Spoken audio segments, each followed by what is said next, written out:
Here's something people don't really talk about when they bring up Chicago gang leaders.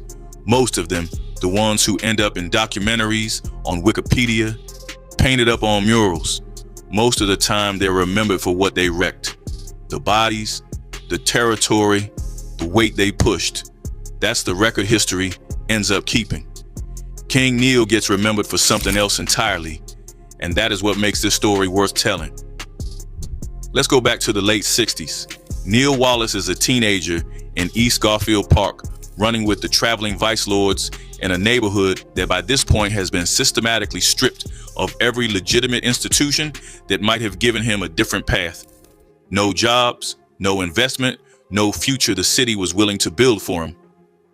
What the TVLs had in those early years was something unexpected: baseball.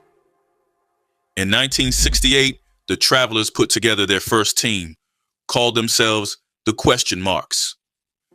The following year, 1969, a second team, simply called the Travelers. The teams ran on and off through the 70s, the way most things in that neighborhood ran, held together by will and not much else. Young Neil Wallace comes up in this era in a gang that is playing organized baseball. I want you to sit with that image for a second, because it matters for who he becomes. Through the early 70s, Wallace rises, quietly, consistently. By the mid-70s, TVL oral history places him as the man who coordinates the expansion of TVL territory into Austin, Division Street, central to Long Avenue. Nobody who was there disputes it. He is not the leader yet, but everyone who matters already knows he will be. Then comes 1980-81, the man running the traveling vice lords, Darius Edwards, known on the streets as Ray Charles, steps down, and the elders of the TVL nation sit down and take a vote. This is not a small thing. The TVLs by this point are one of the most significant gangs on Chicago's West Side. Whoever gets that chair inherits serious responsibility and serious danger.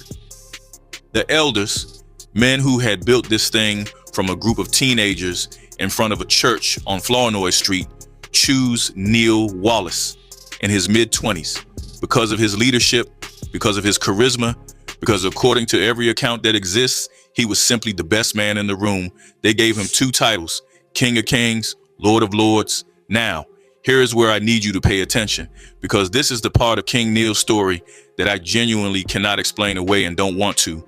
Wallace takes power and does something no Chicago gang leader of his generation does. He builds. Not territory, not a drug operation, though that exists too. Let's not pretend otherwise. The TVLs under King Neil were still a street organization operating outside the law. People were hurt, corners were controlled. That is part of this story too. But what he builds on top of that is what nobody expected. He brings hip hop to East Garfield Park at a time when it had barely touched mainstream radio, when most record stores on the West Side weren't stocking it, when nobody in the industry was sure it would last. He opens a record store and a game room. He holds breakdancing competitions.